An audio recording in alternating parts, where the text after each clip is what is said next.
I'll get him. I lied. It's actually hot. The devil must be beating his wife. Whack! The way that it doesn't even like to smile. Whack! Me, I'm tight as fuck!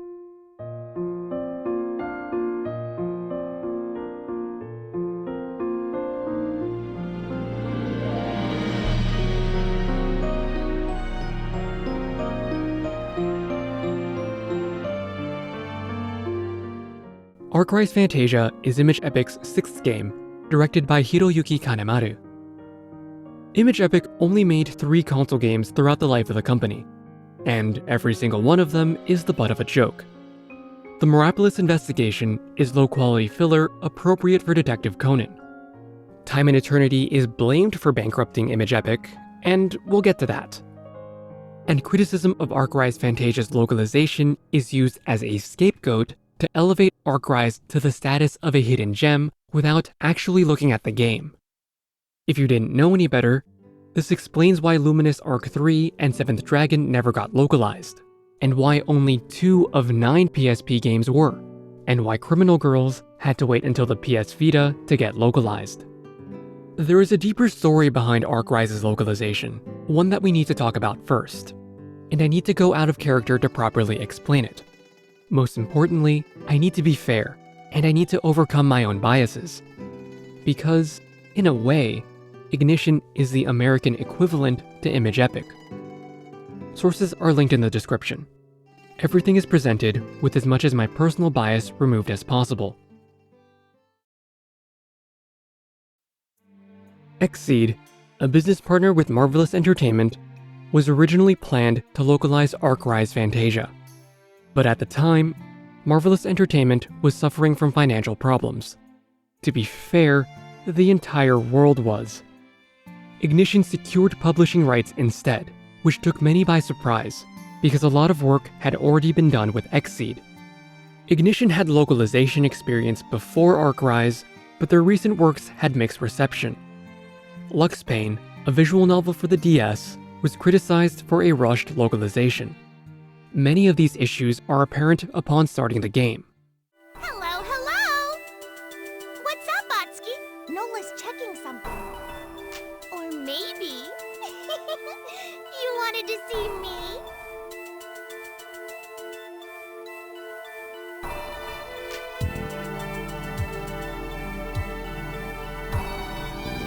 I wanted to go to America, too.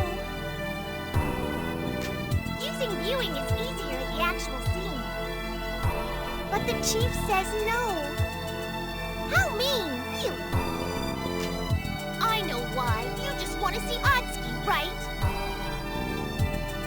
That's what he said. What do you think? No, I want to go to LA, and I want to see New York.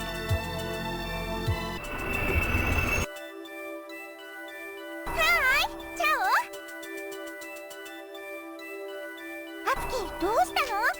ノラなら今なんか調べ中だよ。それとも私に会いたくなっちゃった？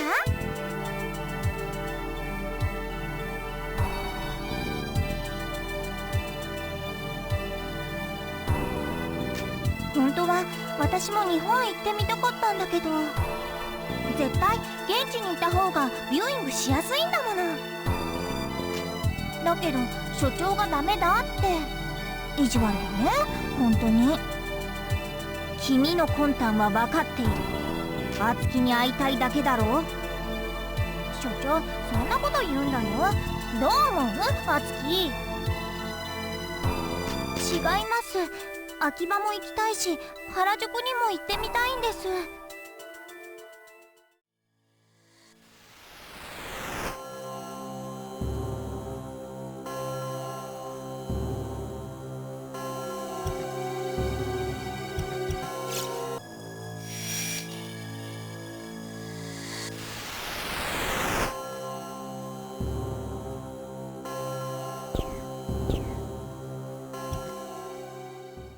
And some reviewers claimed that these gaps in quality prevented them from enjoying the game. But Ignition isn't always bad. Deadly Premonition released to mixed reception, but eventually turned into a cult classic.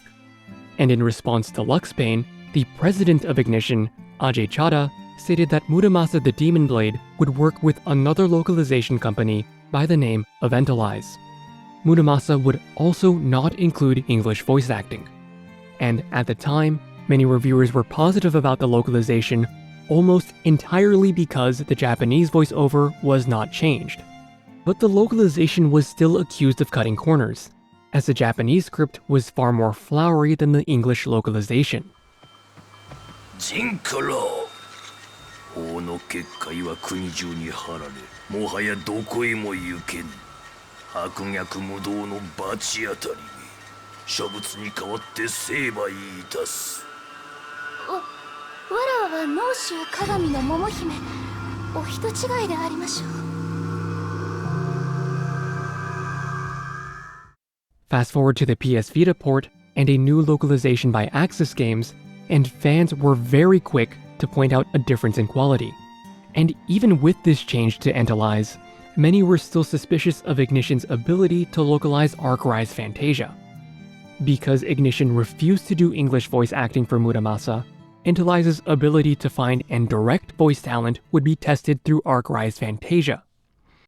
聖職者の皮をかぶったけだものめ、地獄に落ちろ。お前たち何をしている？見られちまったか。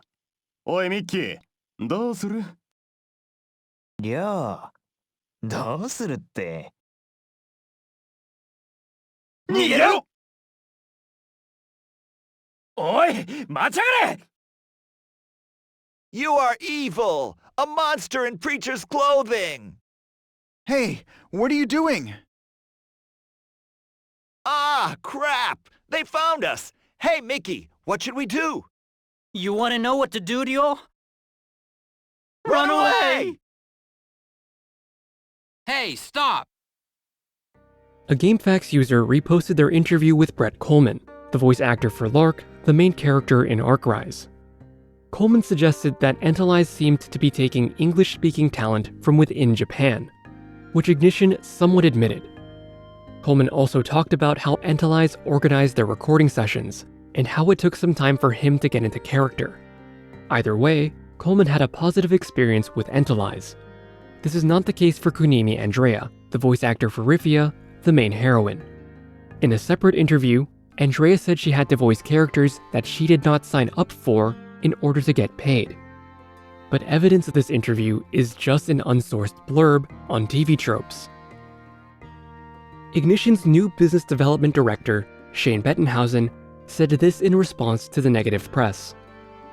I couldn't find any response from Entalize, although there is this curious gap in their work from when Bettenhausen made his response in 2010 until 2012. Arc-Rise's localization seems to line up with Ignition's greater financial troubles. Arc-Rise Fantasia was released in America on July 27, 2010, while other branches of Ignition were developing a first-person shooter called Reich. Reich was cancelled in November 2010, despite investing $23 million and 4 years of development. The lead director of Reich, Paul Steed, was accused of physical and psychological abuse, sexual harassment, and many other accusations. Steed already drew controversy for making crack whore in Quake 2. Ignition tried to save face by hyping up El Shaddai, Ascension of the Metatron. In spite of this, Ignition was liquidated on January 20th, 2012. Ignition is now part of Walt Disney India. Shane Bettenhausen left Ignition in September 2011. He now works at Sony Computer Entertainment America in business development. Entalize was bought out by Poltawin in 2016.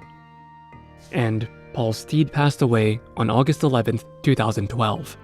His cause of death is still not publicly known. I would be misleading you if I ignored the stories surrounding Arc-Rise Fantasia's development and reception, while I gush about 7th Dragon's massive fan following. All of this research disproves my point about 7th Dragon. The second game to justify a re-release is Arc-Rise Fantasia, not 7th Dragon 2020. I can neither claim ignorance when it benefits me, nor hide behind a convenient narrative. And like Ignition, I can't change what's been released. but I can make adjustments moving forward. So let's start this review properly, and let me get back into character. Arc-Rise Fantasia released on June 4th, 2009 in Japan, and July 27th, 2010 in America. There weren't many JRPGs on the Wii, but Arc-Rise was up against very big names. In December 2009, you'd get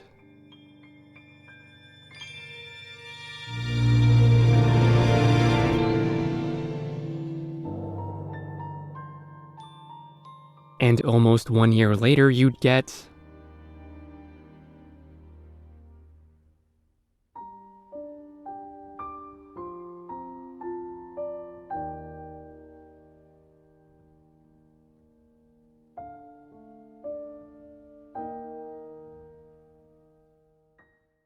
Imageepoch first showed off Arc-Rise in Tokyo Game Show 2008, alongside 7th Dragon. And even though 7th Dragon was a very recent success, Arc-Rise has its own share of hype. Arc-Rise Fantasia is what you expect for a risky Imageepoch game. Yasunori Mitsuda and Procyon Studio return for music. The character designer is Kenichi Yoshida, similar to how Kaito Shibano worked on Luminous Arc. The script supervisor, Takumi Miyajima, was the writer for Tales of Symphonia and Tales of the Abyss. In fact, most of the staff that worked on Arc-Rise also worked on Tales of Symphonia. Before starting the game, Arc-Rise shows off its battle system in place of an anime opening. Show me what you got. Eat this! Here goes.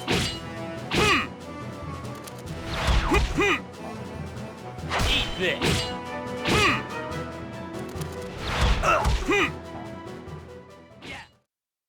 And upon starting the game, Imageepoch shows a lesson learned from Detective Conan. You can use different controllers to play Arc-Rise.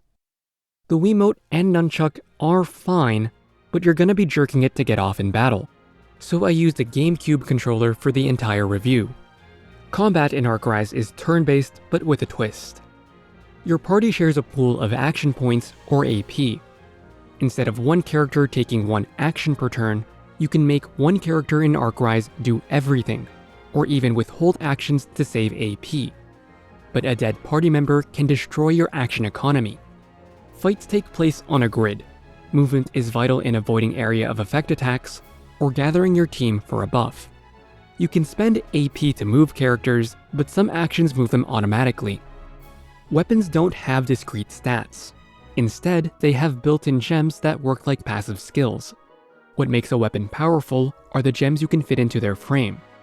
These gems can range from stat boosts to commands like steal. The more you fight with a weapon, the larger the grid gets, letting you unlock and move gems. But you can't rotate gems or earn duplicates. And if you completely fill a weapon frame, you'll unlock the weapon's ultimate skill. Every character also has a magic gem grid and MP pool, which you can customize. MP works like spell slots from Final Fantasy III. You can only cast level 2 spells using level 2 MP. You can expand the magic grid to fit in more gems for spell variety, or invest in MP to cast magic. But you can't max out everything. Placement of magic gems matter. If gems of the same element and same level touch, they unlock the next tier of magic. If compatible gems of the same level touch, they unlock a new element. But if opposing elemental gems touch, you lock yourself out of higher tiers of magic. Managing magic is neither cheap nor easy. Every character has a different magic capacity, which reflects their character. Rifia is a mage, and thus has a high magic capacity. Lark prefers to use physical attacks over magic, so his capacity is lower. And despite all these customization options, characters follow standard JRPG archetypes. This is reinforced with their stat growths and Excel Acts. Excel Acts are like flash drives from Luminous Arc. They're unique to every character and require SP to use, which builds up throughout combat. Combos are the best way to deal damage. You can combine separate attacks into one combo, but that works with physical attacks, magic, and even Excel Acts. You can even unlock special attacks with the right combinations. Combos make the battle system of Arc-Rise fun. but also takes lessons from Sansa's destruction. Lark, the main character, is replaceable. But Lark is the only character who can summon Rogress, which are like summons from Final Fantasy. So depending on the Rogress, you can deal damage, heal, or even create barriers. But Rogress recharge so slowly you'd never use them twice in a fight. And on top of that, you can only have 3 Rogress equipped at one time. Arcrise's Trinity battle system clearly learns from Imageepoch's rocky past. But I haven't explained how this battle system works in practice. But before we continue, we need to talk about the story. Spoilers for everything on the screen, and I'm not kidding. And remember, every Imageepoch game I've already reviewed will be spoiled, with the assumption that you know my stance on them. So grab your kangaroo. It's time for Tales of Fantasia. The game starts with our main character fighting dragons, despite being named after a meteor dodger. You really took a beating. What's a girl doing out here? Girl? Are you talking about me? Well, yeah, I don't know your name. Sorry, I wasn't trying to be rude.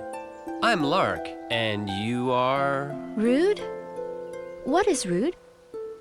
What? I thought you were going to call me girl. Do you call everyone girl? What? What are you talking about? とにかく寝るなら家に帰ってからの方が。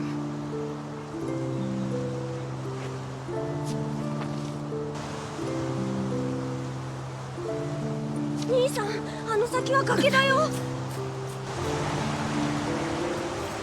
危ない。何やってるんだよ。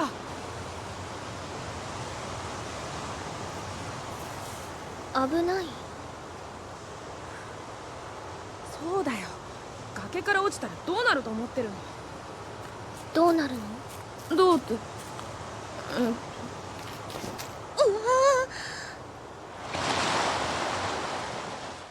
Rifia is a quintuple whammy for stupidity. She's a foreigner, a religious nut, a mama's girl, a coder, and a woman. Rifia has a Crucius crystal grafted on her. Don't think about it.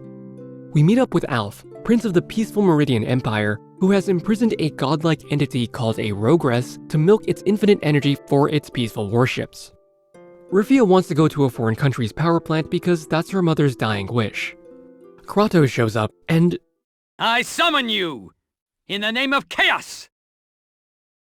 Okay, so our first impression of the North Noirism religion is someone so detached from the outside world they don't even know what an inn is, and our first impression for the opposing religion of Okinaism is a terrorist necromancer that assassinated Rifia's mother, who is a high-ranking clergywoman of North Noirism? And our first impression of an actual soldier is a crayon eater? Okay then. Rifia rimjobs Lark to get our necromancer to simmer down.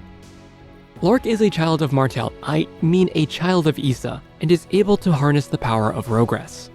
So we get some magicite and take the only energy source of the entire Meridian Empire.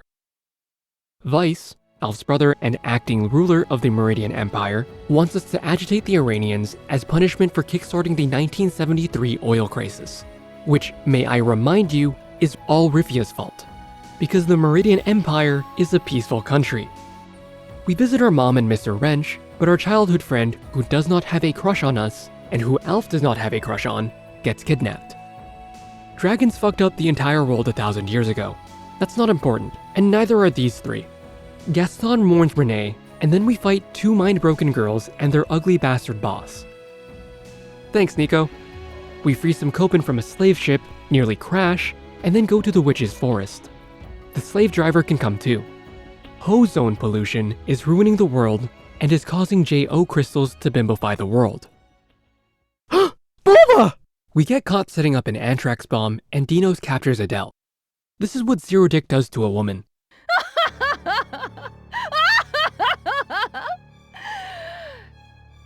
Gertab. Kill them all. Not just Vice, but Rifia. And Lark too. All of them. All of them!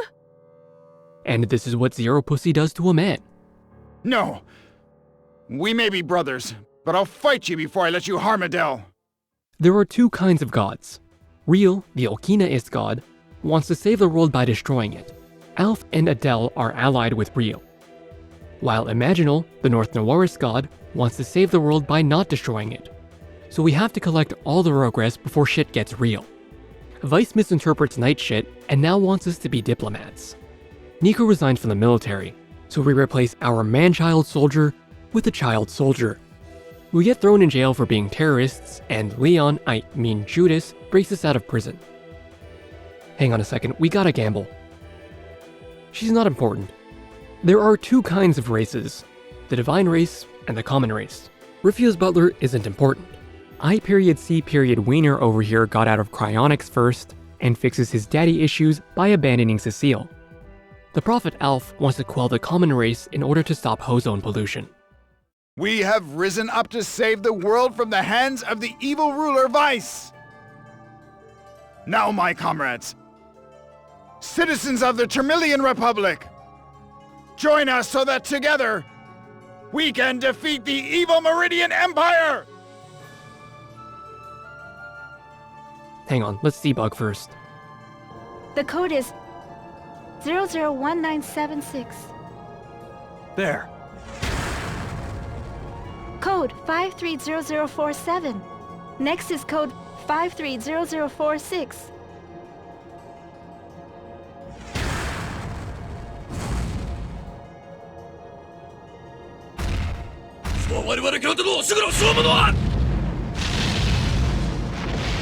Code 023557. And finally code 000001. The Planeteers stopped Dr. Blight from polluting the Pacific Rim. I said she's not important. Serge can't decide whether he's good or bad.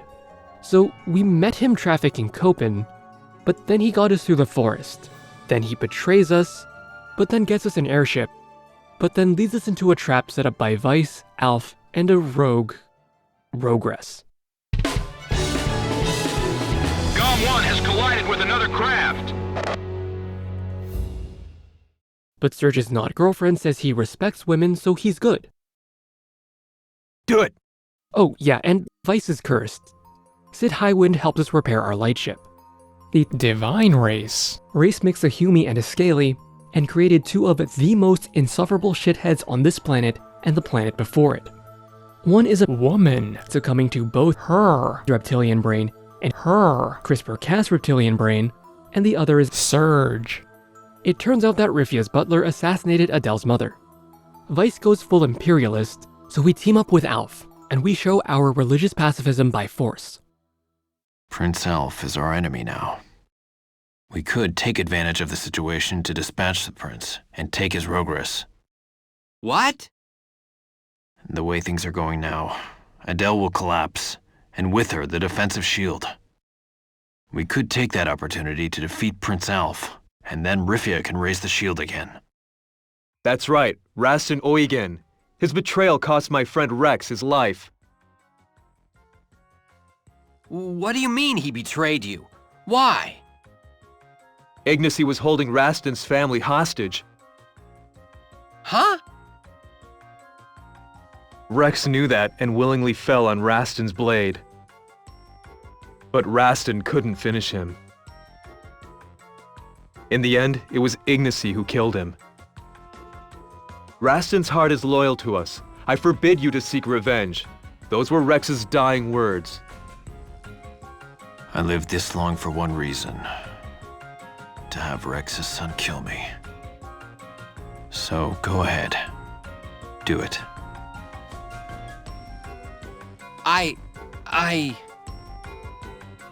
I'm sorry. I'm being terribly selfish. I will do it myself. Rastin, that's horrible. That's just the kind of plan a man who betrayed his friend would think up. Lark, you're not really listening to what he's saying, are you? Now you're siding with Rastin?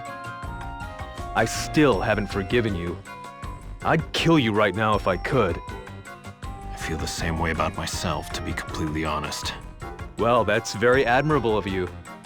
But to stop the crystallization, he needs Rogress, so Rastin's suggestion makes sense. I don't want to hear anything about it being cowardly, especially from a mercenary. Nobody will be harmed if you cooperate. How could you?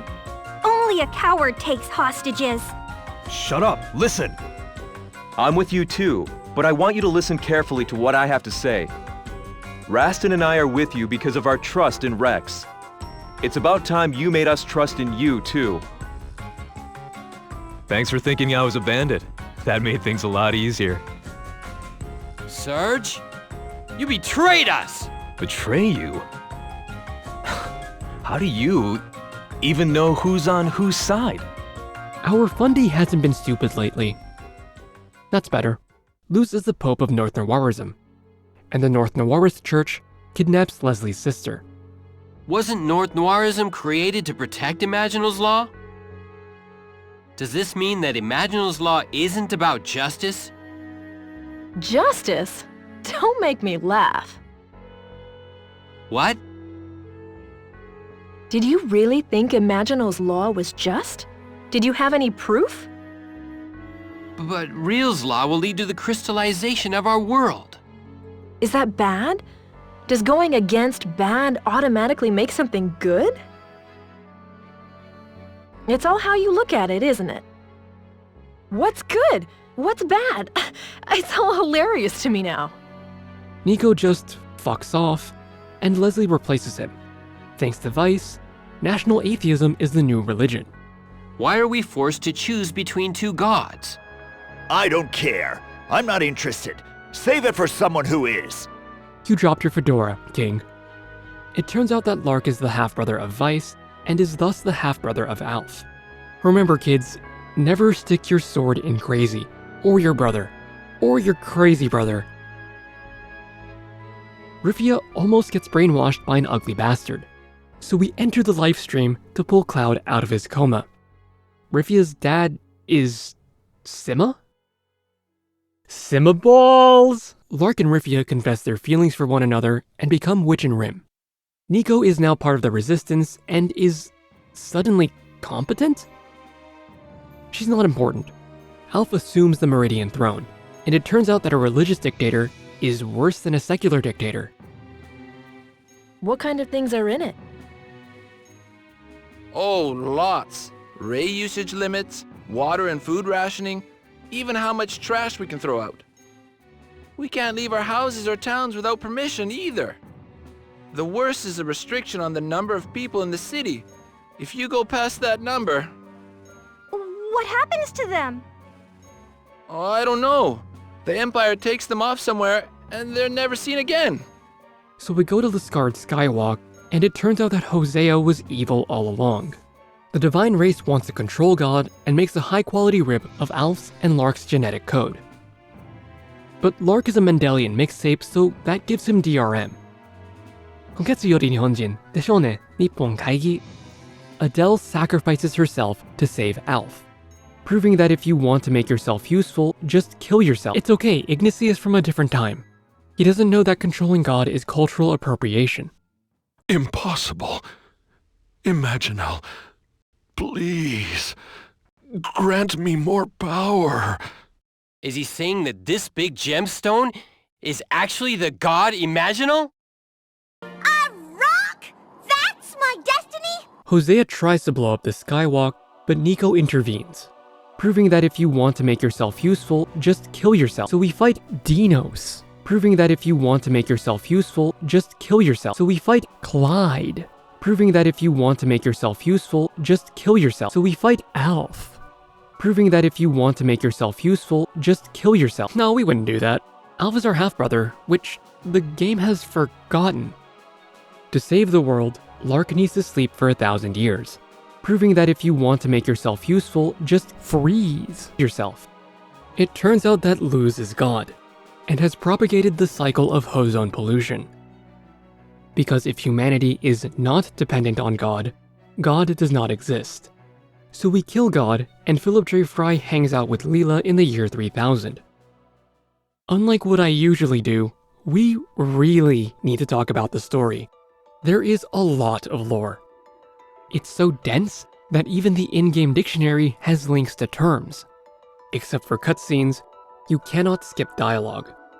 The mandatory dialogue alone takes up 20 hours out of a 40-hour game.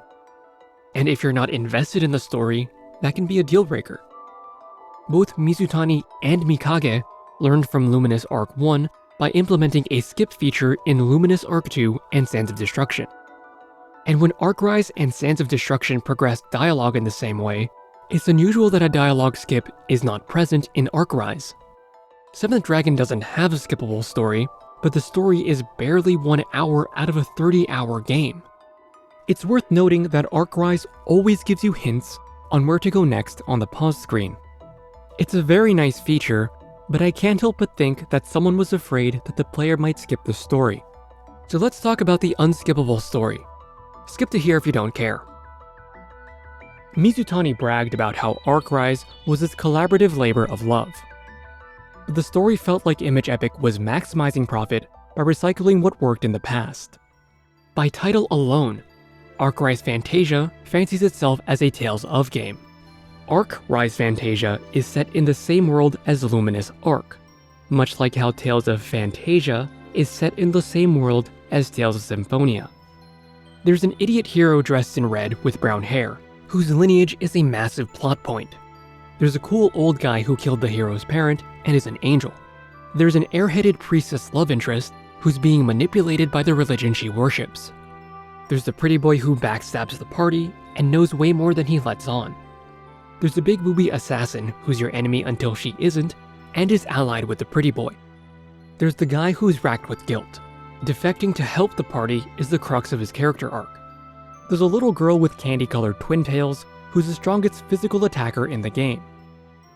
And there's the childhood friend who gets influenced by the antagonist. An antagonist whose motivation is, I just want to be with my beloved. Arcrise's story also comments on blind faith and has a villain whose motivations just break down. There are 2 champions of God, and the corrupt religion is a front for the true antagonist. There's also a lot of influence from Final Fantasy VII. The main character is a mercenary with a big sword and an even bigger attitude.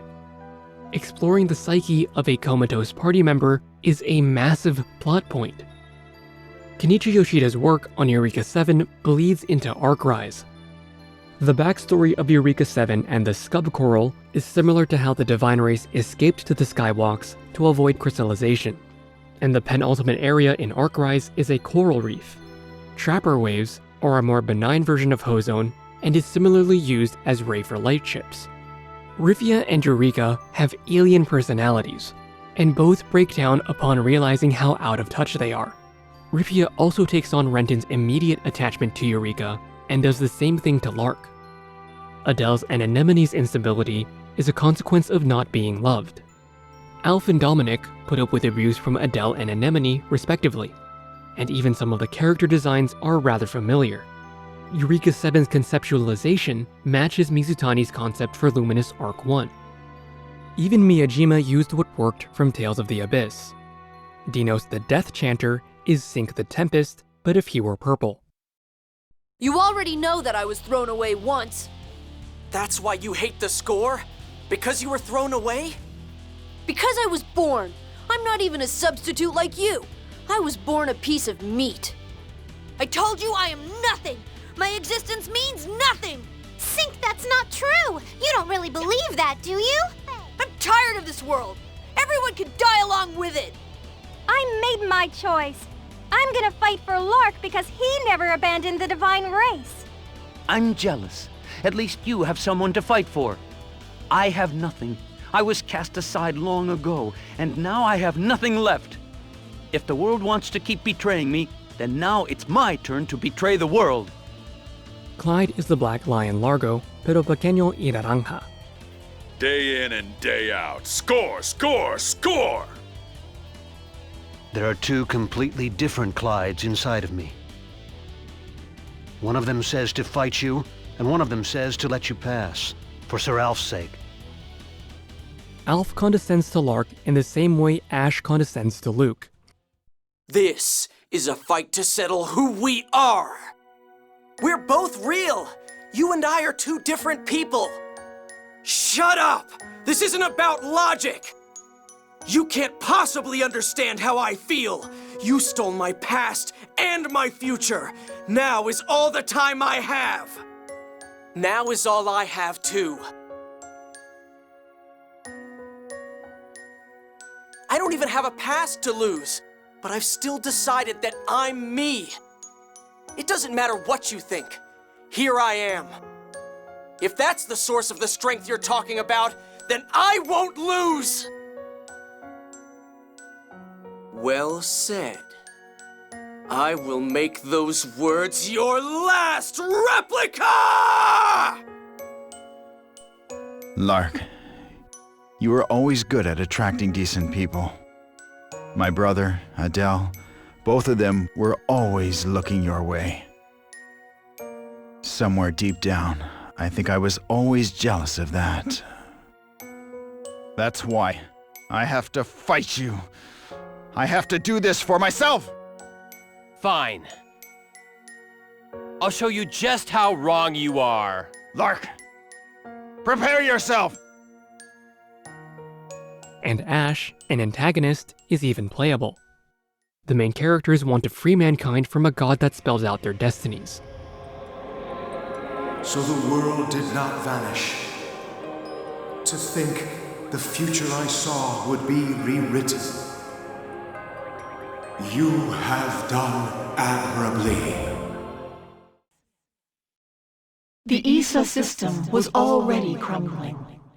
Since the moment I began to question myself. I had always realized it, but I just pretended like I hadn't. I was afraid that I would cease to exist if I did. And singing is basically magic.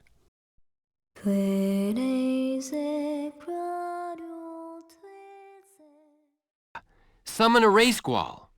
If it works against fell dragons... Okay, I'll try it.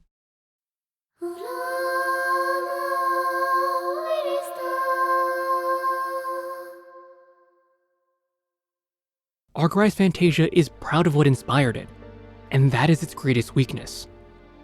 One writer wanted another Luminous arc, which already copies from Final Fantasy VII and Final Fantasy Tactics. To say nothing of how Luminous Arc 2 is a retread of Luminous Arc 1. Cecile's sudden importance in the plot is just like Cecile. Alph's waifu psychologically abuses him, just like Alph's. And it's worth noting that Ignition changed Alphonse's nickname to reflect American nicknaming conventions, and it unintentionally shows how close Arcry's is to Luminous Arc 1. A Fire Copen just joins us because a cute but philosophical mascot is funny, and the antagonists are basically Mother LePCA. Another writer wanted Sands of Destruction, which already copies from Xenogears. Wait, so Arcry's can display corpses, explicitly mention genocides, show militaries abusing townspeople, treat slavery as a joke, gambling is okay in the base game, and Kato's original draft for Sand of Destruction is a little too edgy for Mikage? A third wanted Tales of Symphonia, a fourth wanted Tales of the Abyss, a fifth wanted Final Fantasy VII, and a sixth wanted Eureka 7 mixed with Code Geass. And a seventh wrote a manifesto that targets anything ranging from political corruption to quelling the human population to save the environment, to suggesting that a racial minority that more or less calls themselves God's chosen people controls entire nations. Much like Sands of Destruction, Arcry's collapses under too much creative freedom. It's so much to the point that the story delayed the entire game's production for 6 months. Make fun of Kato all you want. He still managed to save his story after Mikage freaked out. JRPGs shitting on religion isn't anything new, but Arcry's is surprisingly blunt in its disdain for religion. And it does not help that the character portraits look directly at the player. Carbunculus needs to be protected so that you can do your job. Diva, I am trying to prosecute the Church of North Noirism. Doesn't that make you uncomfortable? If a judgment is made against North Noirism, then all I can do is accept it. Claiming that I didn't know any better is no excuse. North Noirism seems to target Southern Baptists and the structure of Roman Catholicism. Rifia's defining character trait is religious fundamentalism to the point it is a borderline mental disability. Well, I'll hang around for a bit, I guess. Then I'll go to bed once I get tired. Okay, I'll come with you. Why? Because I want to be with you. Huh? I finally found the child of Isa. I wouldn't dream of parting ways with you now. Huh? Not that again. On second thought, maybe I'll just go to bed now. Hey. Huh? I'm going to sleep now. Okay. Good night. How long were you planning on being here? Aren't I allowed to be here? I want to sleep with you, Lark. What? How am I supposed to get any sleep with you here? I guess you're right. I wonder where I should sleep. Go ask Adele. Lark, why are you angry? I'm not angry, just get out already. Oh. Okinaism doesn't even hide that it's targeting Buddhism. The term law, as in Imaginal's law, is used in the same way as laws in Buddhism, but that's only in the English script. The Japanese script uses teiri, or theorem, as in a mathematical theorem, instead of myoho, as found in Buddhist chants. The localizers knew the double meaning between Buddhist laws and mathematical laws, but it unintentionally makes Okinaism much less sympathetic in the context of the Japanese, a bias that already exists in the plot. Criticism of religion in Arcrise is based on Japanese history. The in-game creation myth is a summary of the Japanese creation myth, and is translated literally as Genesis. And their word choice is a little bit on the nose for Japanese Catholics. Alf uses religion to oppress others, and his rhetoric is a little bit messianic. Basically, the gods will only save people as they see fit to do so. That is why I sided with Real. Since I've reduced the people on this earth, Real will propose my wishes to Isa. He even resorts to terrorism on his mission of peace. Dinos and Adele are basically Buddhist warrior monks. Vice misrepresents Holy Scripture to justify imperialism. North Noirism's political meddling is explicitly labeled as bribery. And in attempt to prop up Yamato Damashi, the game parrots Gnosticism. Isa propagates the world's problems out of selfishness. Vice appears to be evil, but instead grants Lark Gnosis to free humanity from Isa. There is a character named Sonia, a name that is derived from Sophia, whose only purpose in the plot is to literally show up at the very last minute of the game to tell Lark how to save humanity. And when Lark replaces Isa and returns to the Monad, the story just ends. The game just tells you how good the new world is through Lark's voicemail. The lack of an ending reminds me of Sands of Destruction. It feels more like a sequel hook, and considering the original plans for Arcrise Fantasia, this was supposed to be the first game in a trilogy that never happened. I believe that Arcrise Fantasia is a breaking point within Imageepoch. Sands of Destruction may have been a warning sign, but Arcrise is where Imageepoch's development style becomes unsustainable. Seventh Dragon, meanwhile, is the happy place where criticism is seemingly ignored and is the game Imageepoch comes back to in order to stabilize. And now that we've talked about these games, I can finally start to answer the questions that made me start this series. How does a creator's personal struggles affect your enjoyment of the game? When can you separate a game from its influences? And when can you review a game in the greater context of its release instead of reviewing a game in a vacuum? The Tales of series is known for their character skits. In Arcrise Fantasia, the content of the skits and how a skit triggers is exactly the same as a Tales of game. I don't mind referencing running gags, but when gameplay elements are copied one for one, Arcrise is deliberately inviting comparison to Tales of games. Even more so when Imageepoch advertised that they hired Tales of developers. Arcrise Fantasia's final Colosseum fight is against Vanessa and the worst waifus of Luminous Arc 1. The cameo fight is a nice surprise, but in copying Tales of Symphonia, Arcrise downplays the uniqueness of the fights before.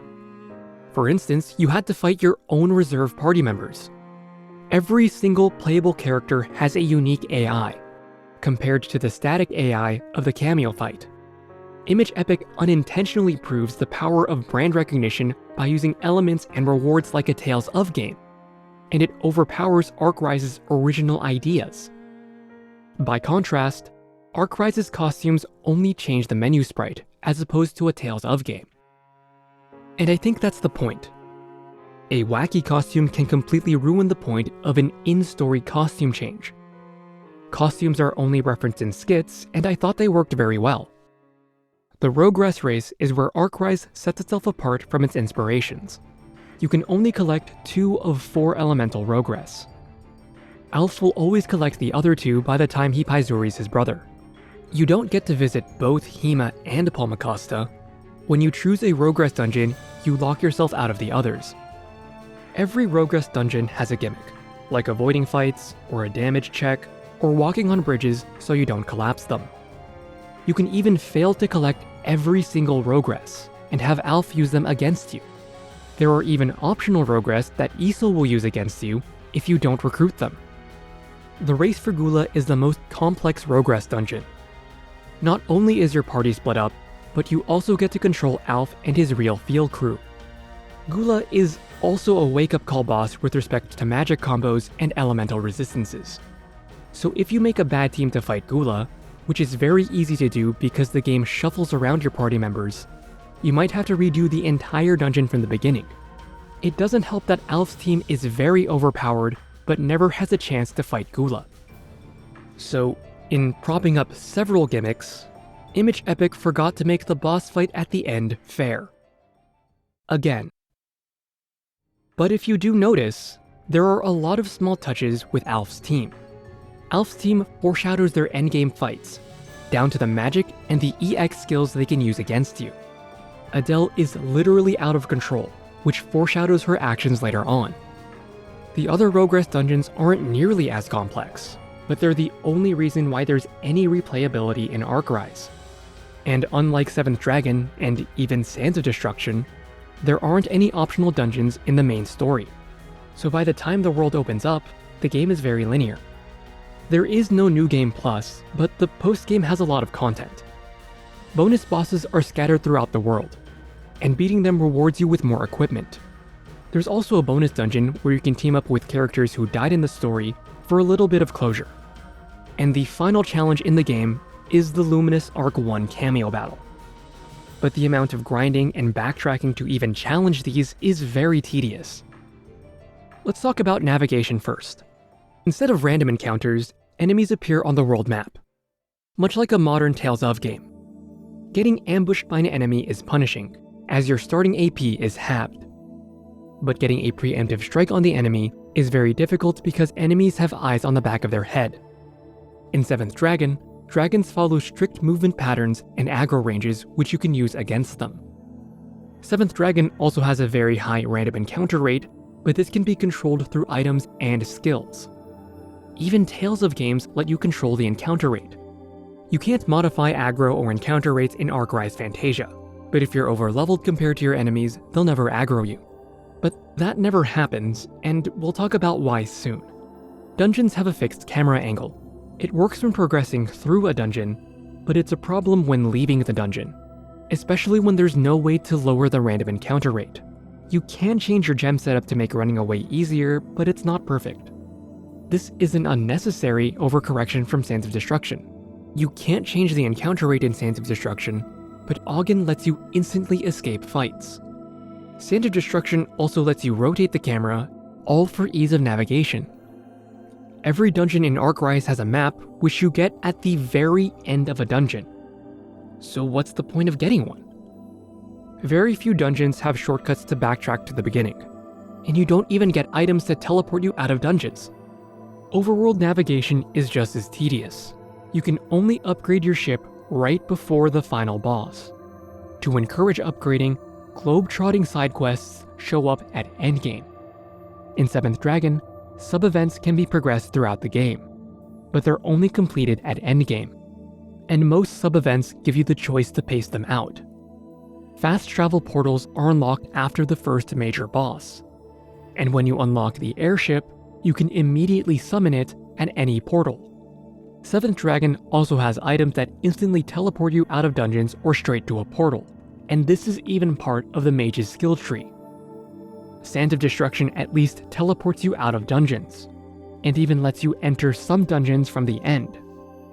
So when fast travel in Arcrise teleports you to any location and grants a speed boost in the same upgrade, it feels like an overcorrection at the last minute. It's also worth noting that Arcrise and Tales of the Abyss are almost identical in how granular their fast travel systems are. Copen gets a skill to break rocks in the early game, almost exactly like Mew.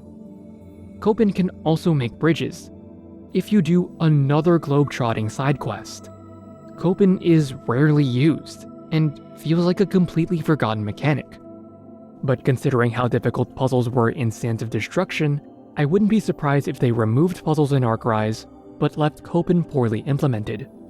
Every side quest in Arcrise is either a fetch quest or a beat this monster quest, including the optional Rogress. Compare this to 7th Dragon and Sands of Destruction, where sub-events can develop the main characters. And general quests in 7th Dragon have a huge variety in the things you can do. This makes the side quests in Arcrise look even more like padding. There are some side quests in Arcrise that provide closure to plot points, but they feel very rushed. And considering how complicated Tales of side quests are, I wouldn't be surprised if side quests in Arcrise overcompensated and made them too simple, but made them too boring. So navigation, side quests, and puzzles aren't very well done. None of them are deal breakers, but they put more pressure on the battle system to carry the game. Almost every positive review of Arcrise Fantasia is basically play the game for the battle system and ignore everything else. So let's call a bluff and let's analyze the battle system. Given the target audience, if my battle system is Arcrise Fantasia's only strength, then Arcrise should hold up against other JRPGs based on battle system alone. God forbid reviewing all parts of the game, like plot and localization. Let's start with nitpicks.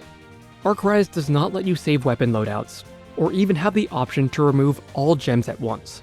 Final Fantasy VII doesn't have loadouts, but had options to exchange or completely remove materia, or even set up the entire party's materia all at once.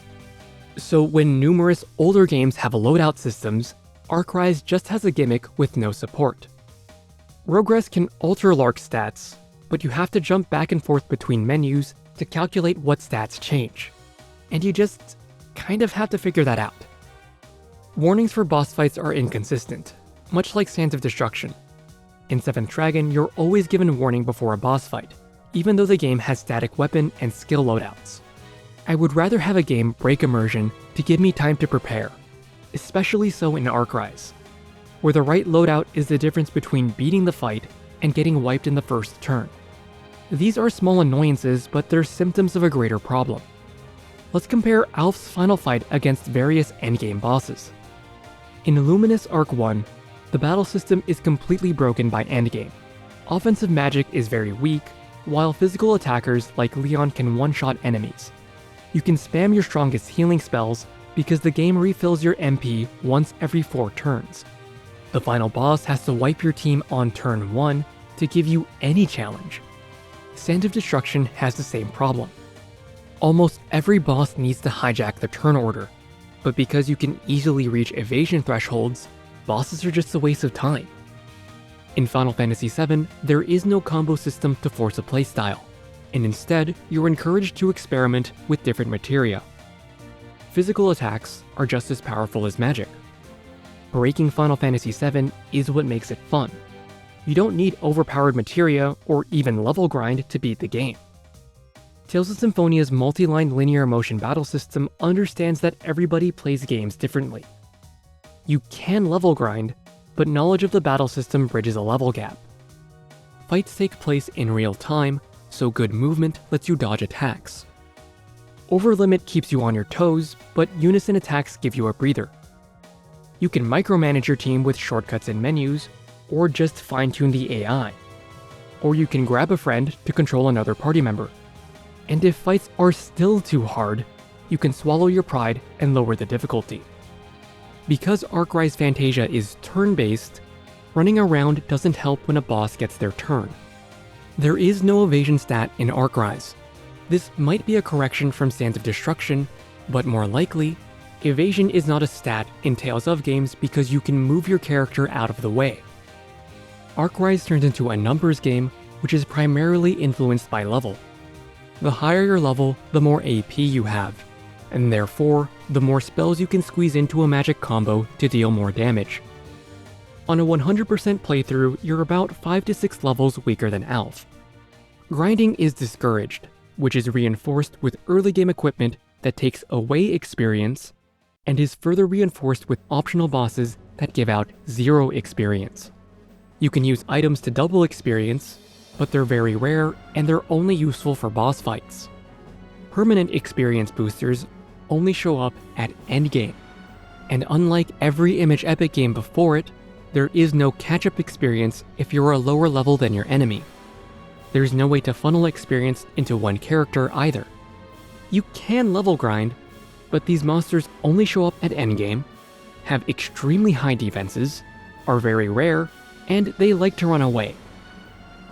This is the first time I've ever seen an underleveled team not level up after beating a boss. Not just any boss, the final boss. 7th Dragon paces itself so well that you can reach stat caps by just playing the game, and it actively gives you tools to reach level requirements, while Arcrise is afraid that you'll reach level parity with a boss. So instead of level grinding, Arcrise just tells you to maximize magic damage in the early game.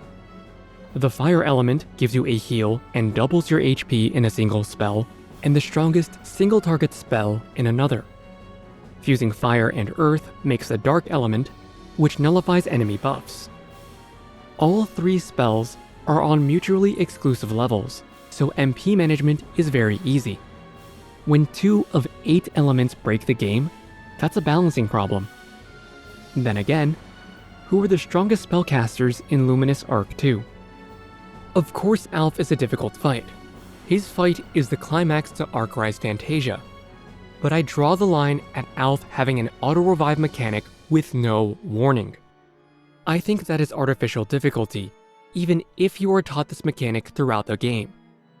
But when an auto-revive mechanic is a surprise on a 20-minute fight that can proc multiple times, there is very little reason to just stop and watch a Let's Play. This is a problem that I have with bosses in general. They are only difficult because of surprise mechanics. This starts as early as Dinos, where he can infinitely summon skeletons. Luna and Paula auto-defend at low HP, but that's the same time where they enter a desperation mode. They also pull a Porcus Rex and railroad you if you try to run back to town to get items. The Chimera uses its strongest attack with no warning immediately upon killing it. The fight for Rufunga introduces you to the auto-revive mechanic, on a fight that is so difficult that the game expects you to fail, so you might not even see it. There are unwinnable battles that game over if you lose too quickly.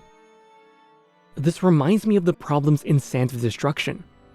When a game that appeals to kids and a game that appeals to hardcore RPG players have similar problems with bosses, this is a problem with how Imageepoch deals with boss fights in general. You're not going to convince a player to rethink their strategies, you're going to convince a player to rethink their next purchase from Imageepoch. Now, I'm gonna call a bluff against me. The footage of me fighting Alf was when my team was around level 55. For reference, Alf is level 61. The most popular GameFAQs guide even beat Alf at level 52. But if I grind from level 55 to level 60, with no changes to my equipment or team setup, this is the difference. Arcrise Fantasia's Trinity battle system tries to convert Tales of the Abyss's flex-range linear motion battle system into a turn-based RPG. But in doing so, the strategy that you would normally expect from a turn-based RPG suffers. Moving is only useful for avoiding area of effect attacks. The attack command both moves a character and attacks, which makes positioning difficult. If an enemy moves into your space, your characters move out of the way. If movement was just a decoration, like Persona 3 or Wild Arms 3, nothing would change. Raystones simplify field of phonons. Instead of using different arts to create something new, Raystones encourage spamming the same spell for supreme magic. When gimmicks are lacking in quality of life features, you can tell what the developers were focusing on and what they were ignoring. The armor system is very basic. Better armor is just a linear defense boost. Some characters can equip multiple armor types, but this detail is meaningless when there is a negligible difference between armor types within the same upgrade window. The armor menu has a game-breaking bug. If you menu quickly, you can trick the game into equipping armor on every slot. So if I fight Alf at level 55 but take advantage of this bug, there's also a bug in the spell menu. You can do a similar trick to give yourself unlimited MP for healing. These are the most game-breaking bugs I've ever seen in an Imageepoch game so far. But this isn't the first time that Imageepoch had buggy menus either. Physical attack combos fall off very quickly. Party members can deal an extra hit for free, but it's nothing compared to supreme magic. There are 2 gem categories that enhance physical attacks, but they're only useful for random battles because MP is limited. There is not a single shop in the game that sells MP recovery items, and the only way to get them is to grind random battles. And even then, there are 2 tiers of magic recovery item which are further split by spell level. So in practice, you end up with 10 items to recover MP. Status recovery items have the same problem. When endgame bosses inflict multiple status ailments, and when you factor in the AP cost to dispel those ailments, and when the item that cures multiple status ailments are only found on enemies, grinding is encouraged to optimize fights. The Trinity battle system is a series of catch-22 scenarios. Magic is the best way to deal damage, but the gem system favors physical attacks. The weapon and magic systems encourage experimentation, but stat distribution, excel acts, and magic capacity force character tiers. Grinding is highly discouraged, but it is the only way to get certain items. For being the culmination of Imageepoch's talent, Arcrise completely ignores problems that were present in older games. So why does Arcrise Fantasia get a pass when you scream, "My battle system," but Luminous Arc and Sands of Destruction don't? Most of the early game includes a guest in the party, and they're a consistent source of damage while you learn a new mechanic. By mid-game, guests are weaker since you know combos. But towards endgame, guests become very weak, and that is a problem when Alf joins you against the final boss. Alf can interrupt your combos. Arcrise Fantasia is similar to Final Fantasy Tactics, where you have early game guests. But by the time the Lucavi show up, you have total control over your party. Guests still show up occasionally, but only highlight their stupidity. Against the final boss, Final Fantasy Tactics drops Alma on you, but Alma is not a factor in beating the boss. Meanwhile, Issa is balanced around the assumption that Alf is alive for the entire fight.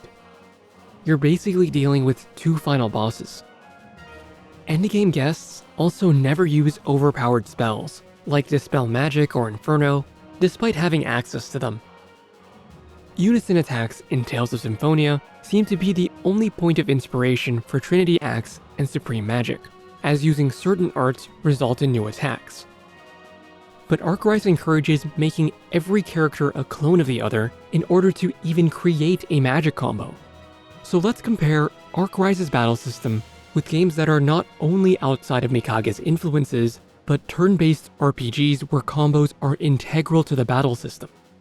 Persona 2 has fusion spells. Because you can force a specific turn order, it's really just a matter of using the right spells, and most of them are very flexible with substituting base spells. the game even helps you in setting up combos.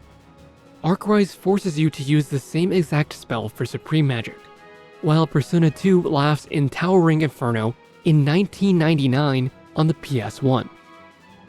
Let's talk about Romancing Saga Minstrel Song next. Spells and physical attacks combo with one another, and the fun is figuring out your favorite combo. Certain combos create vortices, which are like Trinity acts. Vortices deal even more damage on top of affecting the game's ending. Unlike Persona 2, Minstrel Song gives you the option to rely on either the speed stat or forcing a turn order for your combos. Meanwhile, Arcrise is completely dependent on the speed stat. Combos consolidate multiple attacks into one action. Every action is discrete, which gets a delay for every subsequent action queued. So if you're trying to do actions outside of a combo, it can be very difficult to gauge when the other actions will be done. And only the combo initiator can execute Trinity acts, and the strongest ones are unique to every character. So if you proc the wrong one, you can deal significantly less damage because every Trinity act has a unique elemental attribute. But the time spent moving to execute an attack is not factored into a turn. Positioning becomes a factor in who initiates a Trinity attack, which is further complicated by neither knowing the execution range of your attack nor the time it takes to reposition. And this brings me back to Sands of Destruction. Why bother with a turn order if I can't trust it? Plenty of games don't need turn manipulation because they have no combo system. But for games with a combo system, manipulating turn order is a required secondary mechanic. One game developed by Imageepoch proves this. The fighter in 7th Dragon uses a combo attack after a mage or a bow rogue attacks. In setting up for a combo, the fighter always goes first. No exceptions. That means if a fighter sets up a combo, a rogue who is faster than a fighter, even with forced turn priority through EX, will always go after the fighter. Combos are not an Imageepoch problem. Combos are an Arcrise Fantasia problem. And if I start comparing JRPG stories to Arcrise, it's just a sick joke. Arcrise Fantasia is nothing compared to the story of Persona 2. The strategic gameplay is an added bonus. Minstrel Song doesn't even need a plot. The battle system is the only reason to play the game. Art Anelico creates a completely functional language and even weaves in programming terms to underscore the importance of both code and song in the plot, which, may I remind you, is about waifus. And the writers of Ace Combat Zero, unlike most Japanese and even American writers, are not afraid to drop N-bombs with the hard R. Nuclear. Arcrise Fantasia is this envious, almost bratty mimicry of its inspirations, as if to say, you're good, but I'm better. If we're going this far, let's look at Resonance of Fate, a PS3 game that would have come out at the same time as Arcrise. Tri-Ace is a small company that splintered from Tales of developers, kind of like Imageepoch. The battle system involves a lot of movement, and has a kind of combo system using two types of damage. There's a complex attachment system to enhance your weapons, and the weapon system deliberately forces an imbalance between the two types of damage you can deal. Knowing trigonometry is a requirement in pulling off combos. The plot revolves around a church, but most of the story is spent developing its three main characters, and the romance between Zephyr and Leanne. Finally, let's look at Grandia 3, which Imageepoch worked on before starting Luminous Arc. The battle system is rather similar to Arcrise, ranging from the combo attacks to the targeting system to characters just running around the battle map. There's an SP system for special attacks on top of your MP for magic attacks. Magic is interesting because you have slots that limit your spell list.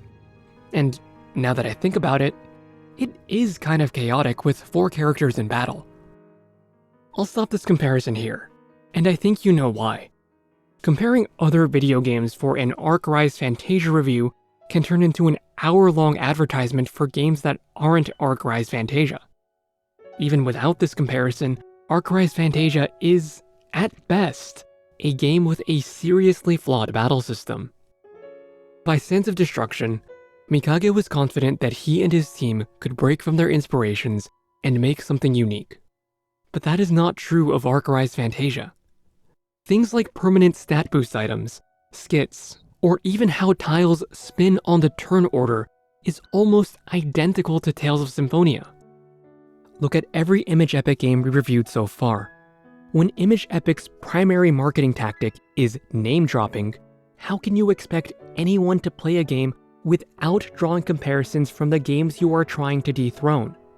When Imageepoch's most recent success is a derivative product of Etrian Odyssey, to the point that it is considered a spin-off, what does that say of Imageepoch's ability to create unique standalone games? And when Arc Rise Fantasia still suffers from the same fundamental problems that have plagued Imageepoch since their very first game, how is Arc Rise Fantasia this celebration of knowledge when they have obviously learned nothing?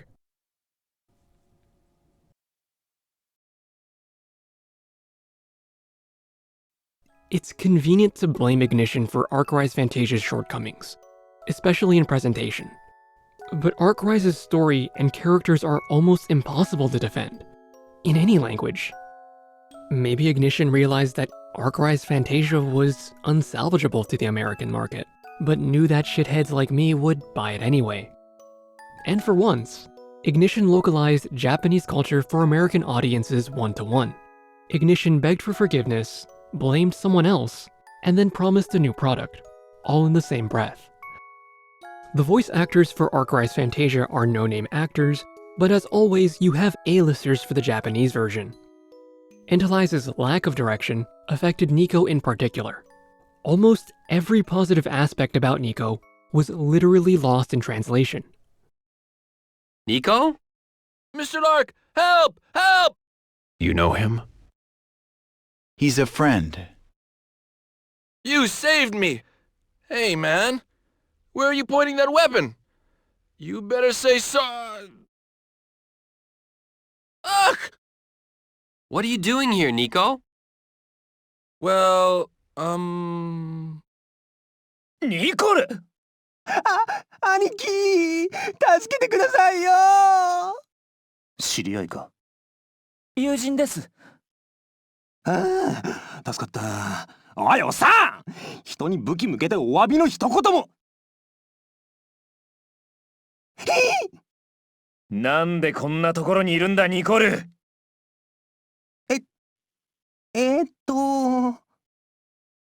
！On the other hand, I think Alf was cast very well, down to his quirks in speech, and especially when his personality changes. Lark, I'm so glad. I knew you were alive. Alf? What are you doing here? Lightship Fleet 2 returned from duty, so I thought I'd come and find you. ラルク、やっぱり生きていたんだね。よかった。アルス、なんでお前がこんなところに？第二飛行艇団は任務を終えて帰還したんだ。だから君を探そうと思って。You really don't care if the entire world is crystallized? That is my revenge. But don't you realize? Then your country will be gone. It's not my country. Don't forget I killed my brother. I forever turned my back on the royal family. The throne was just a means to an end. お前はこのまま星が結晶化しても構わないのか？それが僕の復讐だ。そのためにお前の国も、メリディア帝国も滅びるんだぞ。僕の国じゃない。僕は兄上を殺した時、国を守り導く帝室の一員であることをやめた。玉座は手段になり下がった。The official Nintendo review got a little racist when reviewing Riffia's voice acting. I guess people back then were pretty lonely. Huh? I think they made the gods because they wanted companionship. 昔の人は寂しかったのかしら。はあ？寂しいから神様を作ったのかなと思ったの。 The English dub for Arcrise was very rocky, and in desperate need of any direction. Compared to Entalize, Webtoon's voice direction is incredible, and that's just what they do. He just stood there as I struck him down. Then he thanked me. Why? I don't understand. This solves nothing. Lady Rhea? You think you've saved the world. But you've ended it. Did you see that, Zack? Clear as a crisp spring morning. F.K. in the coffee. I knew I could count on it. Never fails. Now then, let's get going. Yellow 13 posted an Allied paper faxed over by headquarters. It praised the pilot who destroyed Stonehenge. 13 said to everyone, "Look, here's something worthy of praise. Even among the enemy there are men like this. Not all of them are despicable bastards who rob our wings through cowardly sabotage." I stared at the barkeep's daughter as she winced at those words. The music of Arcrise Fantasia is the only thing without a mixed reception. They even released the entire soundtrack because the fans enjoyed it so much.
If you think about Arcrise Fantasia in a vacuum, it's very easy to call it a hidden gem.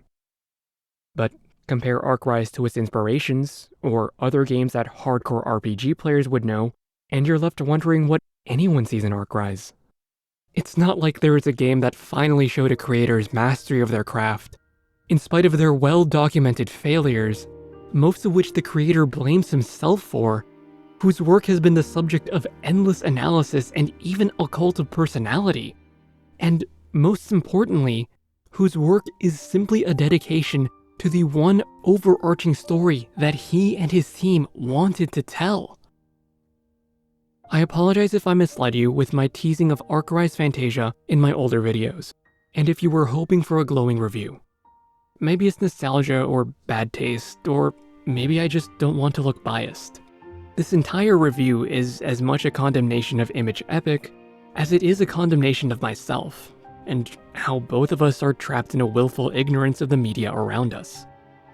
Just because Mikage can pull in Tales of Symphonia creators does not automatically elevate Arcrise to the level of Tales of Symphonia. Arcrise begs the question of what makes an Imageepoch game special. But what if copying other creations is what makes Imageepoch special? What if your years of experience and knowledge only tell you to copy things?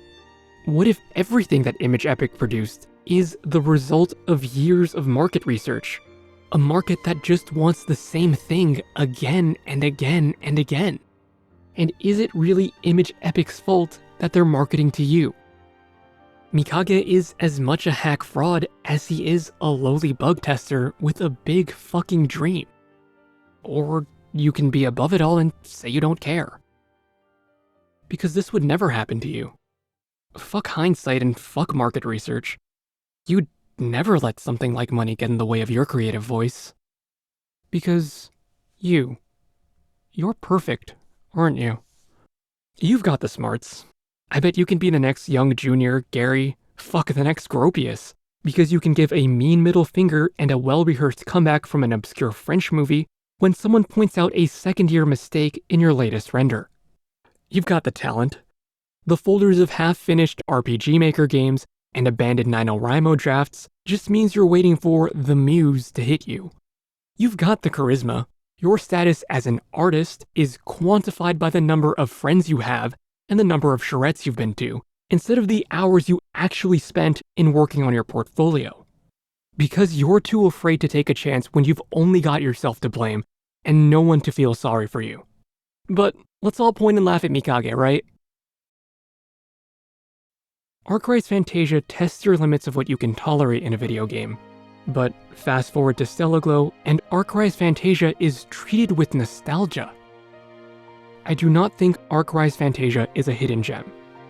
But there is this idealism and passion in Arcrise that later Imageepoch games just don't have anymore. 5 years after Arcrise Fantasia's release, and 1 year before Imageepoch's bankruptcy, Takumi Miyajima wrote an epilogue to Arcrise Fantasia. You can cry about sales, cry about a lack of fan art, and even expose corporate finger-pointing. No matter what you say, the developers believed in Arcrise Fantasia, and Arcrise Fantasia mattered to them. And for that reason, I recommend Arcrise Fantasia. Arcrise Fantasia is a bad game. Understanding how Arcrise Fantasia falls apart, and understanding the attachment that both Mizutani and Mikage have for this game, is a requirement in understanding why people still remember Stellar Glow to this day, in spite of everything. Don't take my word for it, take it from my buddies. The Buddhas in their capacity as leaders preach nirvana to provide a rest. But when they know you have become rested, they will lead you onward to the Buddha wisdom. あなた方は世の人にひどく憎まれます。だが忘れてはいけません。あなた方より先に私が憎まれたのです。Welcome to this review series on Imageepoch, and we'll start with the conclusion of the Luminous Arc trilogy. I'll see you there.